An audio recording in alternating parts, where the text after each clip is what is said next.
কংগ্ৰেছৰ পৰা অহা মানুহখিনিয়ে বিজেপিৰ ৰোল প্লে ডাঙৰ ডাঙৰ কৈ তেওঁলোকে আমাক কংগ্ৰেছী বুলি বা বিজেপিৰ এগেইনষ্টত বুলি ক'বলৈ চেষ্টা কৰে, লাজ লাগে। যিবিলাক যোৱাকালি আপৰ পৰা আহিছে, যোৱাকালি কংগ্ৰেছৰ পৰা আহিছে, এতিয়া বিজেপিৰ ডাঙৰ ডাঙৰ লিডাৰ।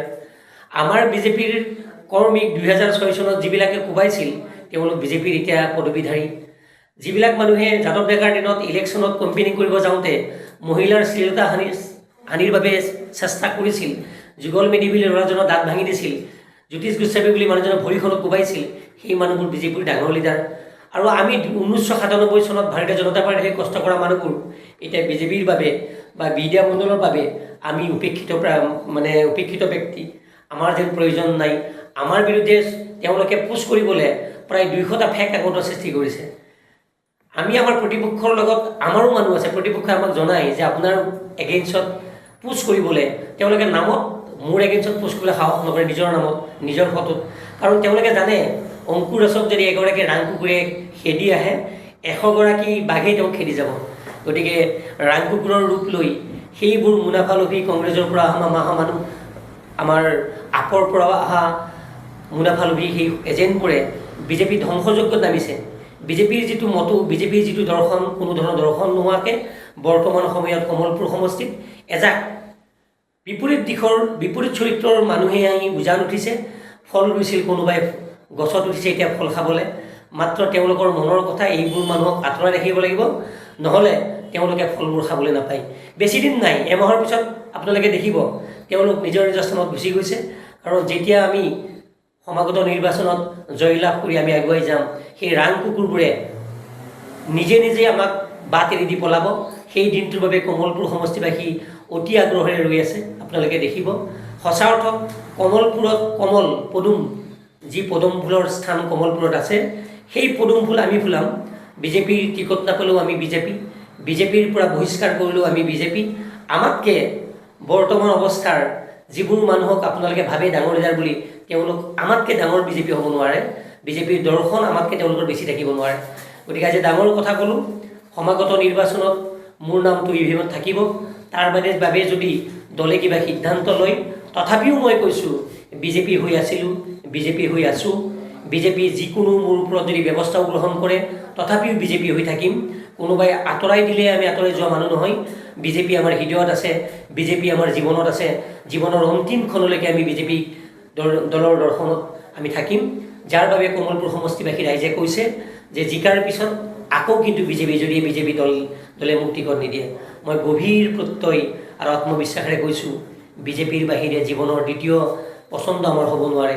যাৰ বাবে যুঁজিছিলোঁ, যিটো দিনত একাপ চাহৰ বাবে গণ্ডগোল লাগিছিল, খিচিৰিৰ বাবে হাহাকাৰ লাগিছিল, সেই দিনত আমি চাকৰি নকৰা অৱস্থাত ঘৰৰ পৰা নিয়া 100-200 টকাৰে আমাৰ মানুহৰ মাজত চাহৰ ব্যৱস্থা কৰিছিলোঁ। আজি ভাল পদবীধাৰী কিছুমান মানুহে আমাৰ টেকক পাহৰি গৈছে, তাৰ বাবে মই দুখ কৰা নাই। কাৰণ বগা ভাত দেখিলে কাউৰী বহুত আহে, কাউৰীয়ে ভাত খাবই, কিন্তু সেই বগা ভাত যোগান ধৰা মানুহবোৰ আমিয়ে আছিলোঁ। আমাৰ মনৰ খেদ আছে। ভুৱা ফেক একাউণ্ট লৈ আমাক আক্ৰমণৰ প্ৰয়োজন নাই। যদিহে আমাৰ বিপৰীতে কিবা ক'ব পৰাৰ তেওঁলোকৰ ধৃষ্টতা আছে, সঁচা নাম ধৰি কৰক, সাহস প্ৰদৰ্শন কৰক, তেতিয়া ৰাইজে বুজিব অংকুৰ দাসৰ আচল চৰিত্ৰ কি। মই তেওঁলোকক অনুৰোধ জনাইছোঁ, তেওঁলোকে মোৰ চৰিত্ৰৰ দিশত যদি বা ৰাজনৈতিক দিশত যদি মোৰ কিবা ভুল আছে, স্পষ্টতাৰে সন্মুখত আহি নিজৰ নামেৰে তেওঁলোকে মোক বিশ্লেষণ কৰক। আৰু যদি সঁচাকৈ তেওঁলোকে মোৰ ৰাজনৈতিক দিনত কিবা ভুল উলিয়াব পাৰে, মই সঁচা অৰ্থত কৈছোঁ মই বিদায় ল'ম ৰাজনীতিৰ পৰা। কাৰণ আজিৰ দিনলৈকে কোনো এজন ব্যক্তিৰ এই সাহস নহ'ব সামাজিক ক্ষেত্ৰত, ৰাজনৈতিক ক্ষেত্ৰত অংকুৰ দাসে কিবা এটা ভুল কৰি থৈছে বুলি। আৰু অৰুণোদয়, মই যিমানখন সভাত গৈছোঁ ৰাইজৰ মনৰ বেদনাবোৰ বুজিছোঁ। ধনী ঘৰৰ মানুহে অৰুণোদয় পাইছে, দুখীয়া ঘৰৰ কাষত ভাঙা ঘৰৰ মানুহে কিন্তু অৰুণোদয় পোৱা নাই। CM টিপুলৰ ক্ষেত্ৰত সাংঘাতিক বিসংগতি হোৱা বুলি আমি শুনিছোঁ।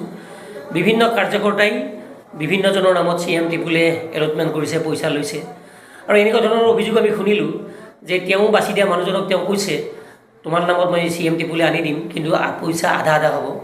আমাক অভিযোগ দিয়া মানুহ আছে, সময়ত প্ৰকাশ কৰিম নামবোৰ। যিবোৰ কাৰ্যকৰ্তাই এনেধৰণৰ কাৰ্য কৰিছে, তেওঁলোকৰ ওপৰত যদি আমি সমাগত নিৰ্বাচনত আগবাঢ়ি যাওঁ, কথা দিছোঁ কাৰ্যক্ষেত্ৰত সঁচাকৈ কঠোৰ হ'ম, তেওঁলোকক ৰাইজৰ আদালতত থিয় কৰাম। কাৰণ যিবোৰ আঁচনিয়ে সকলোতকৈ দৰিদ্ৰ শ্ৰেণীৰ জীৱনৰ ৰাস্তাটো অকণমান হ'লেও মসৃণ কৰাৰ বাবে চৰকাৰে প্ৰযোজ্য কৰিছিল, তাত আমাৰ মুনাফালোভী দালালবোৰে যদি কমিশ্যন লৈ কিছুমান পাবনলগীয়া মানুহক প্ৰদান কৰে, তাৰ ক্ষেত্ৰত আমি পিছ হৈ নাহোঁ। সেইবোৰ মানুহক চিনাক্ত কৰা দায়িত্ব ৰাইজে আমাকে অৰ্পণ কৰিছে। অতি শীঘ্ৰে এমাহ পিছত আপোনালোকে দেখিব সেই মানুহবোৰক আমি এফালৰ পৰা ৰাইজৰ আদালতত চিনাক্ত কৰি দিম। কাৰণ আমি এইখন ৰাইজৰ বাবে আগবাঢ়িছোঁ, যিখন ৰাইজে আমাক বিশ্বাস কৰে। তেওঁলোকে ভাবে অংকুৰ দাস আগবাঢ়িলে সমষ্টিৰ পৰা কিছুমান দালালৰ অৱসান ঘটিব আৰু এক নতুন দিনৰ উন্মেষ ঘটিব। মই আপোনালোকৰ মাজত আৰু এটা কথা কৈ দিওঁ, বহু দুখীয়া ঘৰৰ ল'ৰা ছোৱালীয়ে জীৱনৰ বাটত শিক্ষাৰ ক্ষেত্ৰত বৰ কষ্ট অনুভৱ কৰে। সেইবাবে চাৰিআলিৰ যিবোৰ উচ্চ শিক্ষানুষ্ঠান আছে, প্ৰায় 20-25জন ল'ৰা ছোৱালীক মই এতিয়াও পঢ়াই আছোঁ। মই যদি সমাগত নিৰ্বাচনত পাছ কৰোঁ, মই এটা ডাঙৰ অংগীকাৰ কৰিছোঁ, 6গৰাকী ল'ৰা ছোৱালীক অসমৰ বাহিৰত লৈ যাম। 2গৰাকীক ৰাজস্থানৰ কোটা, 2গৰাকীক হায়দৰাবাদৰ বিকাশ, 2গৰাকীক দিল্লীত। নীট পৰীক্ষা আৰু জে ডবল ই মেইনছৰ বাবে কোচিঙৰ বাবে তেওঁলোকক লৈ যাম আৰু তেওঁলোকৰ সম্পূৰ্ণ খৰচ মই বহন কৰিম।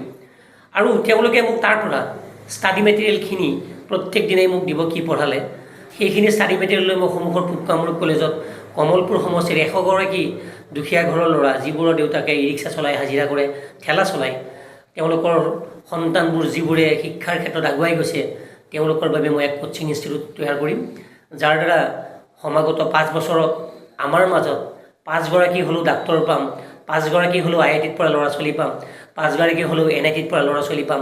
এয়া মোৰ কল্পনাই নহয়, এয়া এক অভিলাষী আঁচনি, যি আঁচনিক মই বাস্তৱ ৰূপত প্ৰতিষ্ঠা কৰিবলৈ সৰুৰ পৰা ভাবি আছোঁ। কিয় বাৰু ধনী ঘৰৰ ল'ৰাই অকল ডাক্তৰ হয়, কিয় হাজিৰা কৰা মানুহটোৰ সন্তানটোৱে হায়াৰ ছেকেণ্ডেৰী ডিষ্টিংশ্যন পোৱাৰ পিছতো অকল কোচিঙৰ অভাৱৰ বাবে পিছুৱাই আহিব লাগে। সদায় এয়া আমাৰ মূৰৰ কামোৰণি, সদায় মূৰত এয়া উন্মেষ ঘটে এই প্ৰশ্নৰ অৱসান ঘটাবলৈ আমি নিশ্চয় হাতে কামে আগবাঢ়িম। ৰাইজৰ আশীৰ্বাদ আছে, আমি ইয়াত সফল হ'ম। আমি মাত্ৰ 3 মাহ সময় ল'ম MLA যদি হওঁ। 3 মাহ সময়ৰ ভিতৰত কমলপুৰ সমষ্টিৰ পৰা ডাকছৰ সমোলঞ্চে আমি নোহোৱা কৰিম বুলি ক'ব পাৰিছোঁ। কিন্তু এইখিনি সময়তে আপোনালোকক কেইটামান ভাল খবৰ দিওঁ যে আমি যিমানবোৰ ঠাইত গৈছোঁ, গৈ ৰাস্তা দুৰৱস্থাৰ কথা আমি ফেচবুক যোগে চৰকাৰক আহ্বান জনাইছোঁ। লগে লগে কিন্তু মোৰ ফেচবুক পোষ্টে ইমান ভাল কাম কৰিছে, লগে লগে সেইবোৰ ৰাস্তাৰ বৰ্তমান নিৰ্মাণৰ কাম হাতত লৈছে। বিদ্যা CHC যিখনৰ অৱস্থা, CHC নে PHC যিখনৰ অৱস্থা বৰ তথৈবচ আছিল, চিজাৰিয়ান নাই বা কোনো স্পেচিয়েলিষ্ট ডাক্তৰ নাই। মই চক্ৰপাণী পৰশৰদাৰ বাৰ্তালাপত বৰ সুন্দৰভাৱে বিশ্লেষণ আগবঢ়াইছিলোঁ। প্ৰত্যেকটো নিউজ চেনেলত মই কৈছিলোঁ আমাৰ বিদ্যাৰ PHCখনক CHCলৈ পৰিৱৰ্তিত কৰিব লাগে বুলি। এটা ভাল খবৰ আহিছে, কিমান দূৰ কাৰ্যকৰী হয় নাজানো, নিৰ্বাচনী চমকে নে কি আৰু সঁচাকৈ কৰিব এয়া সময়ে ক'ব। অহাকালি হয়তো বিদ্যা PHCখনক CHCলৈ পৰিৱৰ্তিত কৰাৰ যি অভিলাষী আঁচনি, তাক আধাৰশিলা স্থাপন কৰিব। মনৰ আশা, এয়া নিৰ্বাচনী চমক যেন নহয়, কাৰ্যক্ষেত্ৰত আমাৰ অঞ্চলত দুখীয়া ৰাইজক আশ্বস্ত কৰিবলৈ এইখন CHCলৈ পৰিৱৰ্তিত হওক, এয়া আমাৰ মনৰ আশা। পুনৰবাৰ কৈছোঁ, যদি দলে ভুল কৰে আমিও ভুল কৰিবলৈ সাজু। যি ভুলৰ দ্বাৰা কমলপুৰ সমষ্টিৰ বিকাশ হয়, সেই ভুল কৰিবলৈ আমি 100বাৰ আগুৱাই যাম, 100বাৰ ৰাইজৰ সপক্ষত থিয় দিম। ইয়াত কোনো ধৰণৰ কাৰকে ক্ৰিয়া নকৰে। আপোনালোকক পুনৰবাৰ কৈছোঁ, সমাগত নিৰ্বাচনত মোৰ নামটো EVM মেচিনত থাকিব আৰু ৰাইজ বিশেষকৈ ডেকা শক্তি সাজু হৈ আছে। এখন মহাভাৰতৰ যুদ্ধত যিদৰে যথা ধৰ্মত তথা জয় বুলি গান্ধাৰীয়ে কৈছিল, তেনেধৰণৰ এখন ধৰ্মযুদ্ধ হ'ব, য'ত মই বিজয়ী হ'ম বুলি মোৰ মনে কয়। ৰাইজে বিচাৰিছে আগবাঢ়িব লাগে। ৰাইজৰ প্ৰত্যাশাক সঁচা অৰ্থত প্ৰতিফলিত কৰাৰ স্বাৰ্থত আমি আগুৱাই আহিছোঁ। কমলপুৰ সমষ্টিৰ পৰিৱেশটো বৰ্তমান সময়ত এক লজ্জাজনক পৰিৱেশলৈ পৰিৱৰ্তিত হৈছে। আজি এজাক বৰষুণত যদি গাঁৱৰ ভিতৰত যায়, আপোনালোকে দেখিব ৰাস্তাৰে মানুহ আহিব নোৱাৰে, কণ শিশুবোৰে স্কুললৈ যাব নোৱাৰা পৰ্যায়। আচলতে আপোনালোকৰ সন্মুখত কথাবোৰ ক'লে বহুতে ক'ব দল বিৰোধী কথা কোৱা বুলি। আচলতে নোহোৱা কথা এটা হোৱা বুলি মই ক'ব নোৱাৰোঁ। ৰাইজৰ মনৰ আশাবোৰক ভুলুণ্ঠিত কৰাৰ সাহস মোৰ নাই। ৰাইজৰ মৰম আৰু আশাবোৰক সাকাৰ ৰূপত প্ৰতিষ্ঠা কৰাৰ বাবে আমি আগুৱাই আহিছোঁ। এগৰাকী ৰেলৱেৰ চাকৰিয়াল আছিলোঁ, ভাল দৰমহা পাইছিলোঁ। সেই দৰমহাৰ চাকৰিকো নেওচা দিয়া মানুহ সঁচাকৈ বহুত মানুহে মোক অপ্ৰকৃতিস্থ বুলি ক'বই চেষ্টা কৰিব। তথাপিও অনিশ্চিত ভৱিষ্যতৰ কথা জানিও আমি আগুৱাই আহিছোঁ। সমাগত নিৰ্বাচনত ভাৰতীয় জনতা পাৰ্টীৰ দলীয় প্ৰতীকটো আমাৰ বাবে প্ৰাপ্য, কাৰণ 1997 চনৰ পৰা দলৰ সেৱাত আত্মনিয়োগ কৰা মানুহ। তথাপিও আপোনালোকৰ জৰিয়তে জনাব বিচাৰিছোঁ, যদিও আমাৰ দলীয় প্ৰতীক আমাক প্ৰদান কৰা নহয়, তথাপিও কিন্তু EVM মেচিনত অংকুৰ দাসৰ নামটো থাকিব। কাষত কি প্ৰতীক থাকিব ইয়া ভাৰতীয় জনতা পাৰ্টীয়ে ঠিক কৰি দিব। কাৰণ মোক অৱমাননা কৰা বা মোক প্ৰতীক প্ৰদান নকৰাটোৱে কমলপুৰ সমষ্টিৰ গৰিষ্ঠ সংখ্যক ৰাইজৰ মনৰ বিৰুদ্ধে যোৱা বুলি ৰাইজে মানি ল'ব। কাৰণ আমি যিমান দূৰ জানো, যিমানকেইটা ছাৰ্ভে হৈছে, আচলতে ছাৰ্ভেৰ কথাবিলাক ইমান গোপনীয় হয় যে জানিব পৰা সাহস বা তাৰ তথ্য নাথাকে। তথাপি ৰাইজে স্বতঃস্ফূৰ্তভাৱে কৈছে আমি অংকুৰ দাসক বিচাৰিছোঁ। আপোনালোকে যদি পৰ্টেল নিউজবোৰ চাই, যিবোৰ নিউজত লিখা থাকে আপোনালোকে কমলপুৰ সমষ্টিৰ 2026 চনত বিধায়ক হিচাপত কাক বিচাৰে, 1 নম্বৰ দিগন্ত কলিতা, 2 নম্বৰ অংকুৰ দাস। অংকুৰ দাসৰ সপক্ষত প্ৰায় 80% মানুহে লিখে। এগৰাকী বিধায়ক থকা স্বত্বেও মানুহবোৰে কিমান ভাল পালে এনেদৰে লিখিব লাগে আপোনালোকে জানে, লিখিবলৈ সাহ কৰে। এই মানুহবোৰৰ মনৰ আশাবোৰক আমি কষ্ট দিয়াৰ সাহস আমাৰ নাই। কাৰণ জীৱনৰ আৰম্ভণিৰ পৰাই সমাজৰ লগত আছোঁ। বাইহাটা চাৰিআলি লায়ন্স ক্লাবৰ 2বাৰ ছেক্ৰেটেৰী, প্ৰক্ষালন বুলি প্ৰখ্যাত NGOটোৰ 4বাৰ প্ৰেছিডেণ্ট, 4বাৰ ছেক্ৰেটেৰী। ভাৰতীয় জনতা পাৰ্টীৰ বিদ্যা জাজিগুনা ব্লকৰ মই 1997 চনতে যুৱ মৰ্চাৰ সভাপতিৰ দায়িত্ব আছিলোঁ।